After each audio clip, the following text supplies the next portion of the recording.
जय हिंद मेरे प्यारे साथियों, आप सभी का स्वागत है विजय ऑनलाइन क्लासेस में। तो guys, very good morning all persons and very happy new years all guys. हार्दिक शुभकामनाएं new years 2021। All the best new years 2021।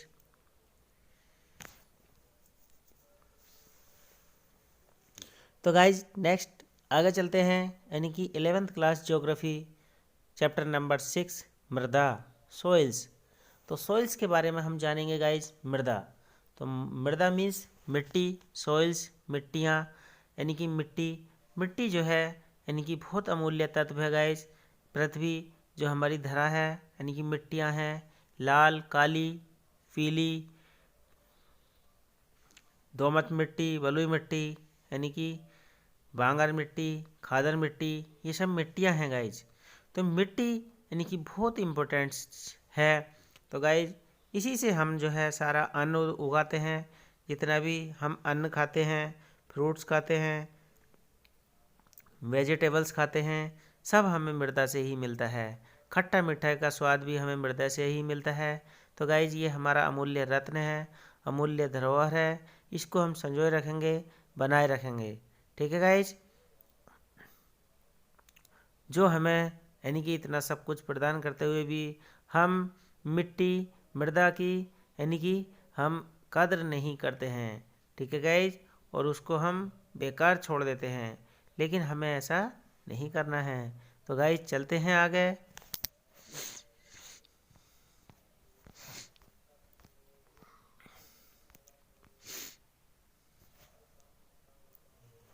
Salon के टूटने, यानी कि छोटे छोटे सैल होते हैं, सैलों के टूटने फूटने, जीवाशेषों के सड़ने गलने से निर्मित। तो गाइज हम जो है चैप्टर नंबर 6 के महत्वपूर्ण तथ्य, महत्वपूर्ण बिंदु देख रहे हैं। निर्मित भूपृष्ठ के ऊपरी भाग को मिट्टी कहते हैं, यानी कि छोटे छोटे सैलों के टूटने फूटने, जीवाश्मों के सड़े गले निर्मित भूपृष्ठ को हम, ऊपरी भाग को हम मिट्टी कहते हैं। इसमें पौधे को उत्पन्न करने तथा पोषण करने की क्षमता पाई जाती है, यानी कि पौधे को उत्पन्न करने की और उसको पोषण करने की क्षमता पाई जाती है। ठीक है गाइज, यही कारण है कि मिट्टी मानव के लिए अत्यधिक मूल्यवान है। तो मिट्टी मानव के लिए कैसी है? अत्यधिक मूल्यवान है। मिट्टी का एक दोहा भी है कबीरदास जी का, यानी कि माटी कहे कुम्हार से, तू क्या रौंदे मोए, एक दिन ऐसा आएगा मैं रौंदूंगी तोए। यानी कि गाइज मिट्टी जो है, जैसे कुम्हार जो है मिट्टी को मथ मथ के पसीना निकाल देता है, फिर उसको चाक पर चढ़ा देता है और घुमा देता है 90 डिग्री, यानी कि 100 डिग्री पे। फिर उसको जो है 90 डिग्री पे घुमाने के बाद में जो है गाइज बर्तन बनाता है, फिर उनको पकाता है, फिर उसके बाद में उनको बेच देते हैं। तो गाइज माटी भी कहती है एक दिन मेरा आएगा कि मैं रौंदूंगी तोए, यानी कि ऐसे ही जैसे तू मुझे रौंद रहा है वैसे ही मैं रौंदूंगी। तो गाइज सबका वक्त आता है, सबका समय आता है, तो माटी भी जो है घुना घुना कर नष्ट कर देती है और कोई भी जीव अवशेष नहीं बचता है। ठीक है गाइज, सड़ा गला अच्छा बुरा सब माटी में समा जाता है। ठीक है गाइज, तो आगे चलते हैं।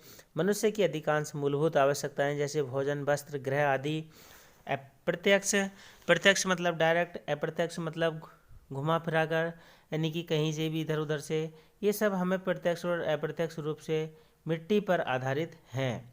मानव सभ्यता की आधारशिला कृषि का सीधा संबंध मिट्टी से है। जो मानव की जो आधारशिला है तो वो कहाँ से है? मिट्टी से। इसलिए मिट्टी को मानव सभ्यता के इतिहास में महत्वपूर्ण स्थान प्राप्त है। ठीक है गाइज, मिट्टी के निर्माण में मूल पदार्थ जलवायु, यानी कि मिट्टी निर्माण के लिए, अब guys most important question answer आपके, यानी कि इसमें से भी महत्वपूर्ण तथ्य जो हैं, तो facts, IAS PCS, all exam all competition, railway, SSC, judicial magistrate, UPSC हो, समूह गए हो, मंडी परिषद, चकबंदी विभाग, पटवारी, यानी कि कोई भी एग्जाम हो, सभी के लिए मोस्ट इम्पोर्टेंट है GK के लिए। ठीक है गाइज, तो मिट्टी निर्माण के लिए मूल पदार्थ कौन सा है? तो गाइज क्वेश्चन आ सकता है आपका, यह जलवायु किसके लिए महत्वपूर्ण पदार्थ का काम करती है? तो गाइज मिट्टी के लिए। अब मिट्टी निर्माण में मूल पदार्थ क्या है? तो जलवायु, धरातलीय दशाओं को यानी कि जलवायु, हमारी क्लाइमेट बहुत ही इम्पोर्टेंट है। ठीक है गाइज। धरातलीय दशाओं और प्राकृतिक वनस्पति का सर्वाधिक महत्व होता है। तो देखिए, धरातलीय दशाएं और प्रकृति का हमारा सर्वाधिक क्या है, महत्व होता है। इन तत्वों की विभिन्नता के आधार पर विविध प्रकार की मिट्टियों का निर्माण होता है। ठीक है गाइस। अब देखते हैं मृदा का वर्गीकरण, क्लासिफिकेशन ऑफ मृदा। भारत में विभिन्न प्रकार के उच्चावच, भू-आकृति, जलवायु, परिमंडल और वनस्पतियां पाई जाती हैं। इन विभिन्नताओं ने देश में अनेक प्रकार की मिट्टियों के विकास में योगदान दिया है। भारतीय कृषि अनुसंधान परिषद, तो गाइज एक नंबर में क्वेश्चन आ सकता है, भारतीय कृषि विकास अनुसंधान परिषद की यानी कि ICAR की फुल फॉर्म लिखिए, पूरा नाम क्या है। तो भारतीय कृषि अनुसंधान परिषद ने भारतीय मृदाओं को उनकी प्रकृति और गुणों के आधार पर वर्गीकृत किया है। तो देखते हैं गाइज, जो अमेरिका के कृषि विभाग, अब अमेरिका का कृषि विभाग USDA है, United state of development authority, यानी कि अमेरिका का कृषि विभाग है। ठीक है गाइज। क्वेश्चन आता है USDA क्या है, तो USDA अमेरिका का कृषि विभाग है। ठीक है गाइज। मृदा वर्गीकरण की पद्धति पर आधारित है। उत्पत्ति, रंग, योजन, संयोजन, अवस्थिति के आधार पर भारत की मिट्टियों को निम्नलिखित प्रकारों में वर्गीकृत किया गया है। तो देखते हैं गाइज, भारत की मिट्टियों को कितने प्रकार में बांटा गया है, डिवाइड किया गया है। ठीक है गाइज। और प्लीज़ गाइज, जिसने चैनल को सब्सक्राइब नहीं किया है तो वो चैनल को सब्सक्राइब कर लीजिए गाइज, और बेल आइकन घंटी ऑल प्रेस कर लीजिए ताकि मेरे नोटिफिकेशन आपको सबसे जल्दी और सबसे पहले मिल जाएं। ठीक है गाइज। वीडियो को पूरा देखे करें, अच्छी लगती है लाइक करें, शेयर करें गाइज। मुझे भी बनाने में बहुत समय और बहुत मेहनत लगती है। मैं आपके लिए ऐसे ही रात दिन लगा रहूँगा और आपकी सफलता की मंगल कामना करूँगा। ठीक है गाइज। भगवान से मैं आपके लिए प्रार्थना करूँगा कि आप सभी लोगों को सफलता प्राप्त हो और आगे बढ़ें, दुनिया में भी आपका नाम हो। ठीक है गाइज। तो देखिए गाइज, मिट्टी का वर्गीकरण देखते हैं, मिट्टी के प्रकार देखते हैं। तो प्लीज़ गाइज आगे देखते हैं। नंबर 1 देखते हैं मिट्टी का वर्गीकरण में, जलोढ़ मिट्टी। अब जलोढ़ मिट्टी उत्तरी मैदान, नदी घाटियों के विस्तृत भागों में पाई जाती है, यानी कि उत्तर का विशाल मैदान उसमें पाई जाती है। जलोढ़ जल द्वारा निर्मित होती है। ये मिट्टी देश के कुल क्षेत्रफल का लगभग 40% भाग पर पाई जाती है। इस मिट्टी में पोटाश की मात्रा अधिक पाई जाती है। गाइज क्वेश्चन आएगा 1 नंबर का, जलोढ़ मिट्टी में किस तत्व की मात्रा अधिक पाई जाती है। तो जलोढ़ मिट्टी में पोटाश की मात्रा अधिक पाई जाती है और फॉस्फोरस। अब क्वेश्चन आएगा गाइज नेक्स्ट आ गया, यानी कि जलोढ़ मिट्टी में किस तत्व की मात्रा कम पाई जाती है। तो जलोढ़ मिट्टी में फॉस्फोरस तत्व की मात्रा कम पाई जाती है। ठीक है गाइज। यह फॉस्फोरस तत्व की मात्रा कम पाई जाती है किस मिट्टी में, तो जलोढ़ मिट्टी में। ठीक है गाइज। पुराना जलोढ़ मिट्टी को बांगर, यानी कि जो पुरानी जलोढ़ मिट्टी होती है उसको हम बांगर कह देते हैं। नवीन जलोढ़ मिट्टी को हम खादर कह देते हैं। ठीक है गाइज। वेरी इंपॉर्टेंट्स हैं, नोट्स कर लेना, अपने नोट्स बना लेना, जो नोट्स जीवन भर काम आएंगे और याद करेंगे बीच में गाइज। फिर याद करने के बाद में रफ कॉपी लेकर या कोई भी कॉपी लेकर आप उनको लिख कर, जैसे हम एग्ज़ाम में जाते हैं वैसे ही लिख कर या शॉर्ट नोट्स बनाकर छोटे क्वेश्चन वो के विकल्प वाले, फिर उनको टिक कर कर देखेंगे गाइज। इससे हमारी तैयारी अच्छी होती है और हम कभी नहीं भूलते हैं। ठीक है गाइज। आपने एक कहावत भी सुनी होगी, इतिहास भूगोल बड़े बेवफा, रात को रटे और सुबह को सफ़ा। लेकिन गाइज ऐसा नहीं है, आप जो है मन से तैयारी करिए तो हमेशा आपके याद रहेंगे और लॉन्ग समय तक आपकी मेमोरी में बने रहेंगे। हमको रटना नहीं है, समझ के पढ़ना है। ठीक है गाइज। तो नेक्स्ट आगे चलते हैं, काली मिट्टी। काली मिट्टी दक्कन के पठार के अधिकतर भाग में पाई जाती है। तो काली मिट्टी कहाँ पाई जाती है भारत में, दक्कन के पठार में अधिकतर भाग पर पाई जाती है। ठीक है गाइज। इसमें महाराष्ट्र के कुछ भाग, यानी कि महाराष्ट्र, बम्बई, महाराष्ट्र के कुछ भाग, गुजरात, आंध्र प्रदेश, तमिलनाडु में कुछ भाग शामिल हैं। तो काली मिट्टी महाराष्ट्र, गुजरात, आंध्र प्रदेश में पाई जाती है और तमिलनाडु के भी कुछ भाग इसमें शामिल हैं। ठीक है गाइज। कभी कभी क्वेश्चन आ जाता है काली मिट्टी कहाँ कहाँ पाई जाती है, तो काली मिट्टी गुजरात, आंध्र प्रदेश, तमिलनाडु और महाराष्ट्र के क्षेत्र में पाई जाती है। काली मिट्टी किस फसल के लिए उपयोगी है? तो काली मिट्टी कपास के लिए उपयोगी है। इस मिट्टी को, अब काली मिट्टी को दूसरे किस नाम से जाना जाता है? तो इसको हम रेगर के नाम से भी जानते हैं। कपास वाली काली मिट्टी भी कहते हैं। तो कपास के लिए काली मिट्टी सर्वोत्तम उपयोगी होती है। रासायनिक दृष्टि से काली मिट्टी में चूने, लोहे, मैग्नीशियम, एल्यूमिनियम के तत्व काफ़ी मात्रा में पाए जाते हैं। अब केमिकल की हम दृष्टि से देखें तो काली मिट्टी में जो है गाइज चूने, लोहे, मैग्नीशियम, एल्यूमिनियम के तत्व काफ़ी मात्रा में पाए जाते हैं। नेक्स्ट गाइज आगे चलते हैं। नेक्स्ट आता है लाल और पीली मिट्टी। लाल मृदा का विकास दक्कन के पठार के पूर्वी दक्षिणी भाग में कम वर्षा वाले उन क्षेत्रों में हुआ है जहां रवेदार आग्नेय चट्टानें पाई जाती हैं। तो कहाँ हुआ है? यानी कि दक्कन के पठार में जहाँ रवेदार आग्नेय चट्टानें पाई जाती हैं गाइज। पश्चिमी घाट के गिरिपथ क्षेत्र की एक लंबी पट्टी में लाल मिट्टी, दोमट मिट्टी मृदा पाई जाती है। पीली और लाल मिट्टी ओडिशा, छत्तीसगढ़ के कुछ भागों और मध्य गंगा के मैदान के दक्षिणी भाग में पाई जाती है। तो पीली और लाल मिट्टी ओडिशा, छत्तीसगढ़ के कुछ भागों में पाई जाती है। अब आप शॉर्ट नोट्स बनाएंगे गाइज कि काली मिट्टी कहाँ पाई जाती है। तो काली मिट्टी छत्तीसगढ़ और ओडिशा के कुछ भागों पर पाई जाती है। ठीक है गाइज। और लाल मृदा का विकास कहाँ हुआ है? तो लाल मृदा का विकास दक्कन के पठार के पूर्वी दक्षिणी भाग पर हुआ है। किस कारण हुआ है लाल मिट्टी का विकास दक्कन के पठार पर? तो कम वर्षा होने के कारण लाल मिट्टी का निर्माण हुआ है। ठीक है गाइज। कारण भी उसका नोट कर लेंगे 1 नंबर में, शॉर्ट नोट्स में, विकल्प वाले आंसर में। आप अपने नोट्स बनाएंगे मेहनत करके तो आपकी मेहनत आपके सामने जरूर आएगी। ठीक है गाइज। आगे चलते हैं।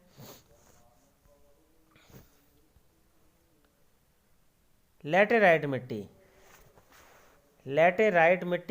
लैटेराइट मिट्टी उच्च तापमान और भारी वर्षा के क्षेत्र में विकसित होती है।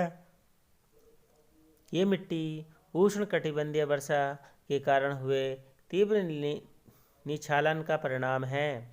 इस मिट्टी में जैव पदार्थ नाइट्रोजन, फॉस्फोरस, कैल्शियम की मात्रा कम होती है। ठीक है गाइज। तो लैटेराइट मिट्टी उच्च तापमान यानी कि हाई प्रेशर टेम्परेचर भारी वर्षा के क्षेत्रों में विकसित होती है। तो लैटेराइट मिट्टी कहाँ होती है गाइज? जहाँ उच्च तापमान हो, ध्यान रखेंगे, और जहाँ भारी वर्षा हो, खूब वर्षा होती हो, तो वहाँ लैटेराइट मिट्टी का निर्माण होता है।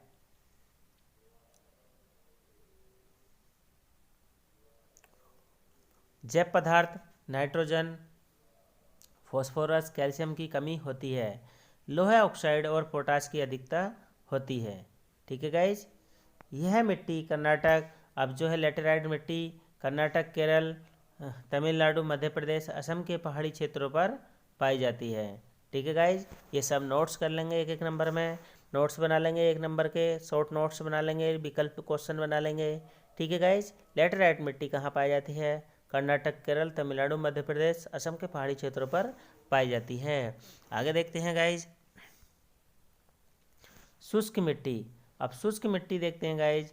तो शुष्क मिट्टी का रंग लाल से लेकर किशमिशी तक होता है। यानी कि शुष्क मिट्टी का रंग जो होता है लाल और किशमिश, जैसे किशमिश होती है वैसा होता है। यह सामान्यतः संरचना से बलुई और प्रकृति से लवणीय है। इस मिट्टी में नाइट्रोजन अपर्याप्त मात्रा में और फॉस्फोरस सामान्य मात्रा में होता है, जबकि जैव पदार्थ बहुत कम मात्रा में मिलते हैं।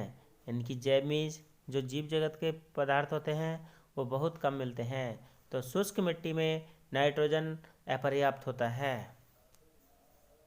यानी कि कम होता है।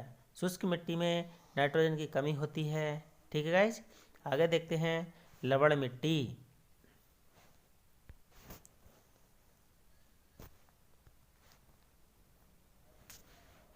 इस मिट्टी को ऊसर मिट्टी भी कहते हैं। तो इस मिट्टी को गाइज हम ऊसर मिट्टी भी कहते हैं। लवण मिट्टी को हम, क्वेश्चन आएगा गाइज, लवण मिट्टी को दूसरे किस नाम से जानते हैं?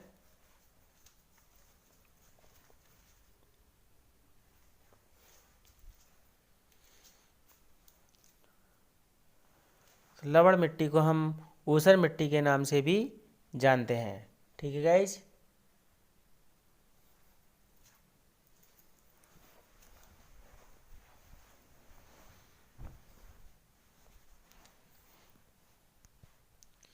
सोडियम, इन लवण मिट्टी में सोडियम, पोटेशियम, मैग्नीशियम का अनुपात अधिक होता है। ठीक है गाइज, यानी कि सोडियम, पोटेशियम, मैग्नीशियम का अनुपात अधिक होता है। यह अनुवर होती है, इसमें किसी भी प्रकार की वनस्पति नहीं उगती है। और लवण मिट्टी जो होती है कैसी होती है गाइज? अनुवर होती है, यानी कि लवण मिट्टी अनुवर होती है, इसमें किसी भी प्रकार की वनस्पति नहीं उगती है। ठीक है गाइज। क्वेश्चन आएगा गाइज, किस मिट्टी में किसी भी प्रकार की वनस्पति नहीं उगती है? तो ध्यान रखेंगे guys, very important, most important है, यानी कि किस मिट्टी में कोई भी पौधा, कोई भी वनस्पति नहीं उगती है, तो वो है लवण मिट्टी। यह मिट्टी पश्चिमी गुजरात, अब देखिए गाइज, पश्चिमी गुजरात, पूर्वी तट के डेल्टाओं, पश्चिम बंगाल के सुंदरबन क्षेत्र में मिलती है।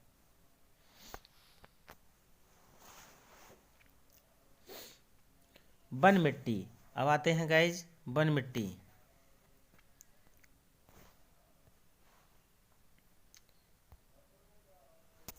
यह मिट्टी पर्याप्त वर्षा वन वाले क्षेत्रों पर मिलती है, जहाँ ज़्यादा बारिश होती है पर्याप्त, तो वहाँ मिलती है। इस मिट्टी का निर्माण पर्वतीय पर्यावरण में होता है। वन मिट्टी पर्वतीय पर्यावरण में होता है। पर्यावरण में परिवर्तन के साथ मिट्टी का गठन संरचना बदलती रहती है, यानी कि मिट्टी भी उसकी संरचना बदलती रहती है। घाटियों में है कि यह दोमट और पांसू होती है। ऊपरी ढालों पर यह मोटे कण वाली होती है। ठीक है गाइज। मृदा अपकर्षण, अब देखते हैं गाइज मृदा अपकर्षण। तो मृदा अपकर्षण यानी कि नेक्स्ट टॉपिक आपका मृदा अपकर्षण।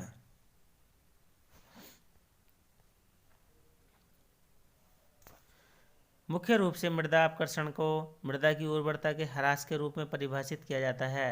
ह्रास मीन्स कमी, इसमें मृदा का पोषण स्तर गिर जाता है। तो मृदा का अपकर्षण मीन्स कमी, इनकी पोषण स्तर गिर जाता है। अपर्दन और दुरुपयोग के कारण मृदा की गहराई कम हो जाती है। ठीक है गाइज। भारत में मृदा संशोधन के 6 का मुख्य कारण मृदा अपकर्षण है। मृदा अपर्दन, अब मृदा अपर्दन होता क्या है गाइज, उसके बारे में हम जानते हैं। ठीक है गाइज। मृदा अपर्दन,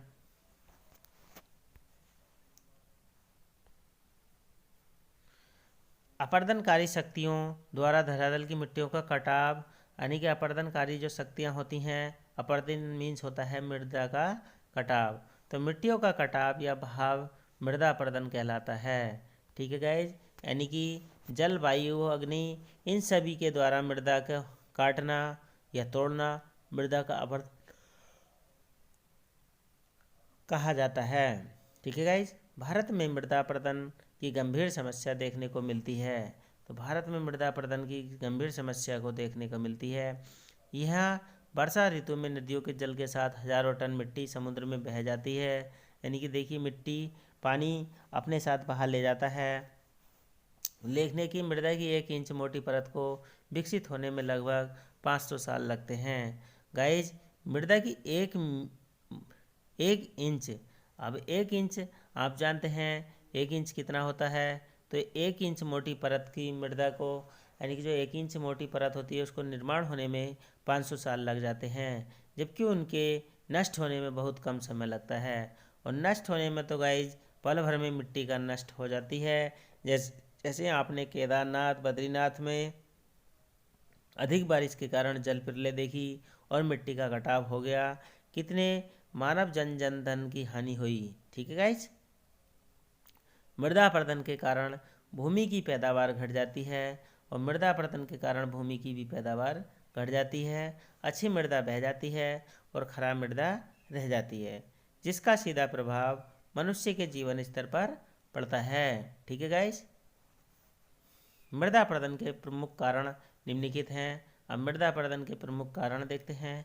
तो नंबर 1 कारण है आपका निवर्णीकरण।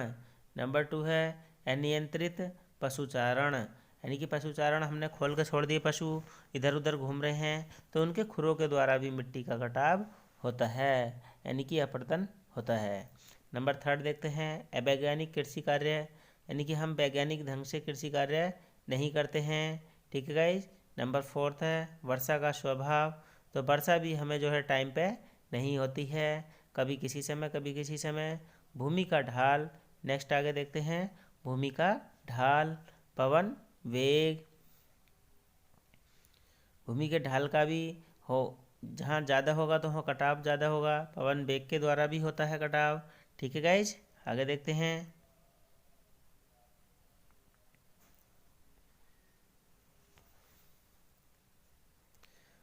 आगे है नंबर 7 मिट्टी की प्रकृति। अब मिट्टी की प्रकृति कैसे होती है, उसके द्वारा भी कटान या अपरदन होता है। ठीक है गाइज, नेक्स्ट आगे देखते हैं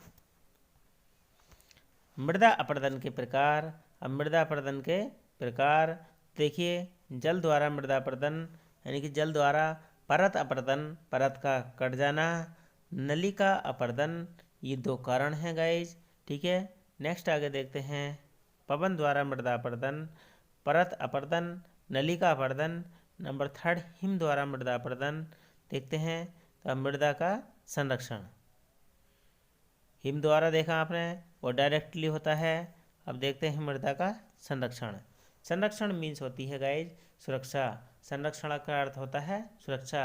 जैसे हम अपने जो हमारे माँ बाप होते हैं, मम्मी पापा होते हैं, हम उनकी संरक्षण छत्र छाया में रहते हैं और वही हमारी चिंता करते हैं। ठीक है गाइज।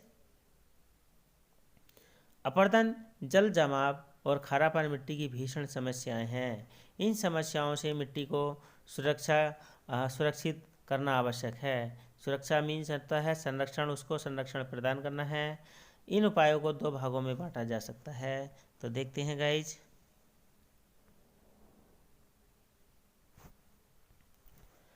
नंबर 1 है लघु उपाय। तो लघु उपाय देखिए, इसके अंतर्गत ऐसे उपायों को सम्मिलित किया जाता है जिनका उपयोग मिट्टी की सुरक्षा के लिए स्थानीय या विकसित व्यक्तिगत तौर पर किया जाता है।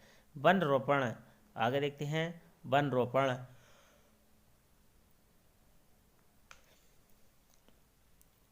समोच्च खेती, सीढ़ीदार खेती, फसल चक्र, प्रणाली का अभिकरण आदि उपयोग के अंतर्गत आते हैं। आगे देखते हैं गाइज बृहद उपाय।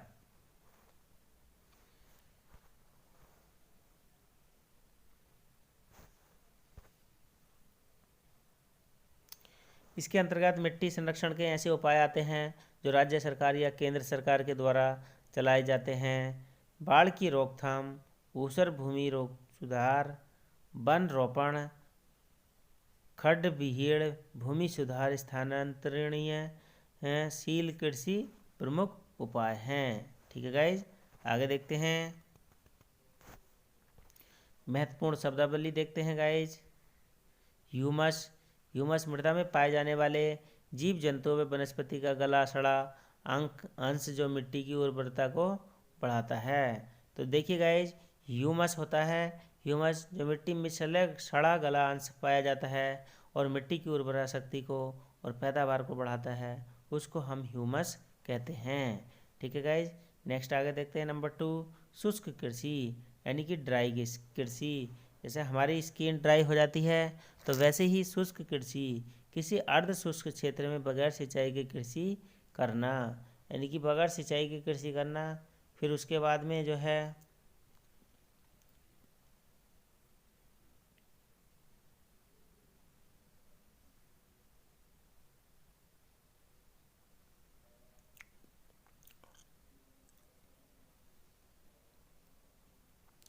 बगैर सिंचाई के या बगैर बारिश के कृषि करना, उसको शुष्क कृषि कहते हैं। अब आगे आता है नेक्स्ट आपका निछालन।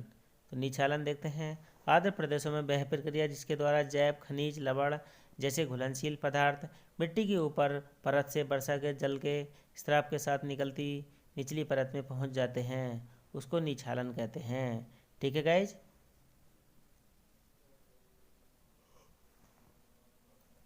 खनिज लवण जो मिट्टी की उर्वरा शक्ति में केश नलियों में होते हुए जल में स्त्राव के साथ निचली परत में पहुंच जाते हैं, उसको हम निछालन कहते हैं। ठीक है गाइज, आगे चलते हैं। PH value. तो पीएच वैल्यू क्या होती है? यह मृदा की अम्लीयता और क्षारीयता के निर्धारण का एक माप होता है। यदि किसी मृदा का पीएच मान यदि किसी मृदा का पीएच 7 से कम होता है तो उसे अम्लीय मिट्टी कहते हैं। ठीक है गाइज, यानी कि किसी भी मृदा का मिट्टी का पीएच मान 7 से कम है तो उसको हम अम्लीय मिट्टी कहते हैं।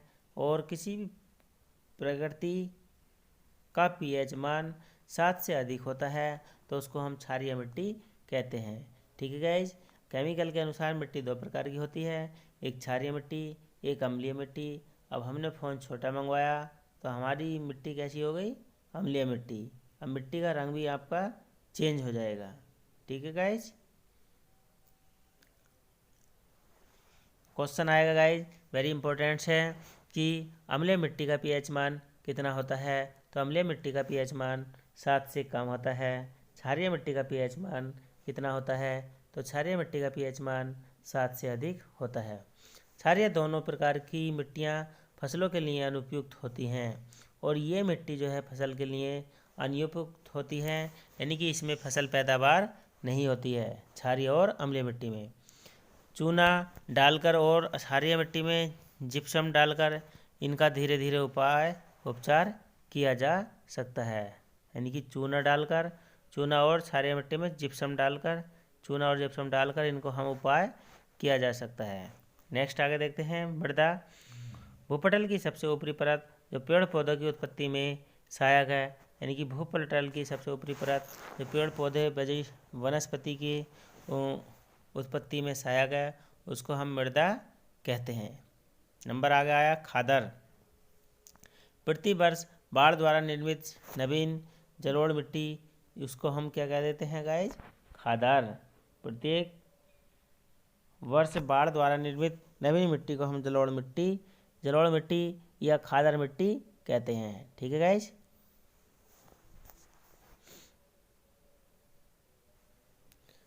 नेक्स्ट आगे आता है गाइज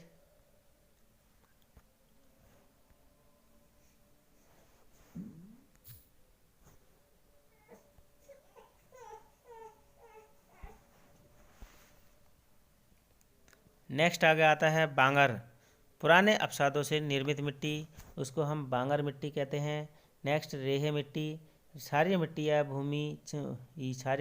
क्षारीय भूमि को हिंदी में रेहे मिट्टी कहा जाता है। नेक्स्ट आगे देखते हैं गाइज। मृदा का सर्वाधिक उपजाऊ प्रकार कौन सा है? तो जलोढ़ मृदा। नेक्स्ट है रेगड़ मृदा का दूसरा नाम क्या है? तो काली मिट्टी। ठीक है गाइज, आगे देखते हैं।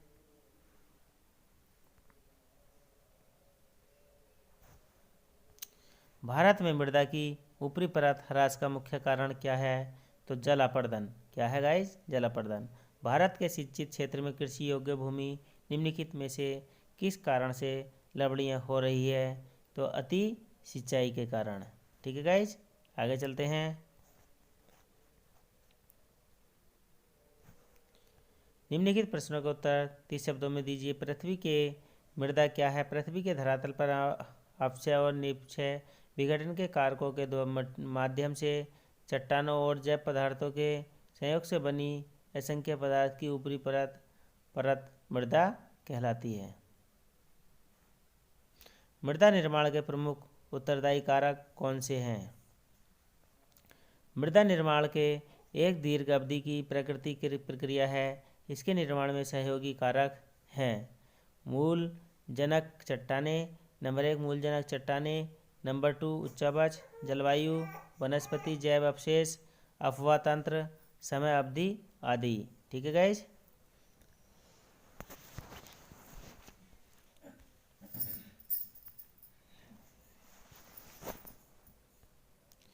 मृदा परिच्छेदिका के 3 संस्तरों के नामों का उल्लेख कीजिए।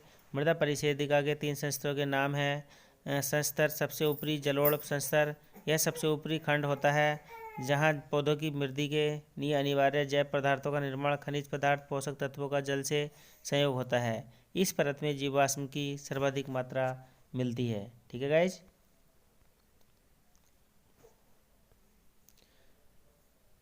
संस्तर अत्यधिक निचालन स्तर, यह संस्तर गैस संस्तर के मध्य संक्रमण होता खंड होता है, जिसे नीचे ऊपर दोनों से पदार्थ प्राप्त होते हैं। संस्तर अपेक्षाकृत कम निचालन संस्तर, इस संस्तर की रचना ढीली जनक सामग्री से होती है।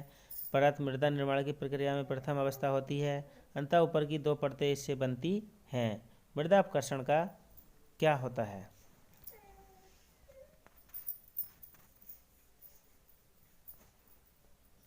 सामान्यतः मृदा अपकर्षण को मृदा की उर्वरता के ह्रास के रूप में परिभाषित किया जाता है। इस दशा में मिट्टी का पोषण स्तर गिर जाता है अपर्दन है। सामान्यतः मृदा अपकर्षण को मृदा की उर्वरता के ह्रास के रूप में परिभाषित किया जाता है। इस दशा में मिट्टी का पोषण स्तर गिर जाता है। अपर्दन दुरुपयोग के कारण मृदा की गहराई कम हो जाती है। मृदा अपकर्षण की दर भू आकृति, पवनों की गति, वर्षा की मात्रा के अनुसार एक स्थान से दूसरे स्थान पर भिन्न होती है। ठीक है गाइस, आगे देखते हैं। खादर और बांगर में अंतर बताइए। तो खादर बांगर में अंतर देखते हैं गाइज। तो खादर क्रम संख्या 1, खादर और बांगर में अंतर देखते हैं। खादर प्रतिवर्ष बाढ़ द्वारा निषेधित होने वाला नया जलोढ़क है। ठीक है गाइज। बांगर उच्च भागों में स्थित प्राचीन बाढ़ क्षेत्रों से बना भाग है। नेक्स्ट देखते हैं। खादर महीन कणों वाला होता है, जिससे मृदा उर्वरता में वृद्धि होती है। ठीक है। बांगर में अपेक्षाकृत बड़े कण होते हैं। उर्वरक तत्वों की अल्पता होती है, कमी होती है बांगर में। बंगर जिसको हम कह देते हैं गांव की भाषा में। खादर की मृदा में गहन कृषि की जाती है और खादर की मृदा में गहन कृषि की जाती है। बांगर मृदा में यानी कि कम कृषि होती है। आगे देखते हैं गाइज। खादर की मृदा में जीवाश्म की मात्रा अधिक पाई जाती है। जो खादर मिट्टी होती है उसमें जीवाश्म अधिक पाए जाते हैं। बांगर मृदा में जीवाश्म की मात्रा कम होती है। ठीक है गाइज, आगे देखते हैं। काली मृदाएं किन्हें कहते हैं? प्रश्नों के उत्तर 125 शब्दों में देने हैं। इसके निर्माण तथा विशेषताओं का वर्णन कीजिए। तो गाढ़े काले स्लेटी रंग की वह मृदा जिसमें चूने, लोहे, मैग्नीशियम, एल्यूमिनियम के तत्व की प्रधानता होती है, काली मिट्टी कहलाती है। ठीक है गाइज। इस मृदा को रेगर या कपास वाली मृदा भी कहते हैं। खेती के लिए सर्वोत्तम होती है और कपास की खेती के लिए यह अच्छी मानी जाती है। ठीक है गाइज, आगे देखते हैं। काली मृदा का निर्माण ज्वालामुखी प्रक्रिया के दौरान निकले, यानी कि काली मृदा का जो निर्माण ज्वालामुखी जब फटते हैं प्रक्रिया के दौरान लावा जो निकलता है ठंडा ठोस होने के फलस्वरूप काली मृदा का निर्माण होता है। भारत में दक्कन के पठार के निर्माण के समय ज्वालामुखी द्वारा विस्तृत लावा पदार्थ पर अपक्षय निपीड़न के फलस्वरूप काली मृदा का निर्माण हुआ है। आमतौर पर काली मृदाएं मृणीय, गहरी, अपारगम्य होती हैं। गीली होने पर फूल जाती हैं और चिपचिपी हो जाती हैं। सूखने पर ये सिकुड़ जाती हैं। इस प्रकार शुष्क ऋतु में काली मिट्टी में चौड़ी दरारें पड़ जाती हैं। नमी के धीमी अवशोषण और नमी के क्षय के विशेषता के कारण काली मृदा में दीर्घ काल तक नमी बनी रहती है। इसी कारण काली मृदा में वर्षाधीन फसलों को शुष्क ऋतु में भी नमी मिलती रहती है और वे फलती फूलती रहती हैं। ठीक है गाइज, आगे देखते हैं। मृदा संरक्षण क्यों होता है? मृदा संरक्षण के कुछ उपाय बताइए। मृदा संरक्षण। तो मृदा संरक्षण एक विधि है जिसमें मिट्टी की उर्वरता बनाए रखी जाती है। ठीक है। मिट्टी के अपरदन और क्षय को रोका जाता है। मिट्टी की निम्नलिखित दशाओं को सुधारा जाता है। आगे देखते हैं गाइज क्या है। मृदा अपरदन और मृदा क्षरण प्रकृति के अतिरिक्त मानवीय प्रक्रियाओं द्वारा होता है। मानव द्वारा इसे रोका संभव है। मृदा संरक्षण हेतु निम्नलिखित उपाय हैं। ढालयुक्त भूमि पर कृषि कार्य नहीं किया जाना चाहिए। प्रायः 15 से 25% ढाल प्रवणता वाली उपयोग कृषि कार्य में करने से मिट्टी कटाव में वृद्धि होती है। अतः ऐसी भूमि पर यदि कृषि कार्य हो तो केवल सीढ़ीदार खेतों में ही कृषि कार्य करना चाहिए। नेक्स्ट है। भारत के विभिन्न भागों में अति चराई, स्थानांतरण कृषि भूमि प्राकृतिक आवरण दुष्प्रभावित होता है, जिससे विशिष्ट क्षेत्र अपरदन की चपेट में आ जाता है। ग्रामवासियों को इसके दुष्परिणामों से अवगत होना चाहिए। इसे चराई स्थानांतरित कृषि को रोकने के लिए प्रेरित करना चाहिए। ठीक है गाइज। समोच्च रेखाओं के अनुसार खेतों की मेड़बंदी, जुताई, सीढ़ीदार खेतों में कृषि, नियमित वानिकी, नियंत्रित चराई, मिश्रित खेती, श्याम बर्तन आदि उपाय भी मृदा संरक्षण के लिए उपयोगी हैं। ठीक है गाइज।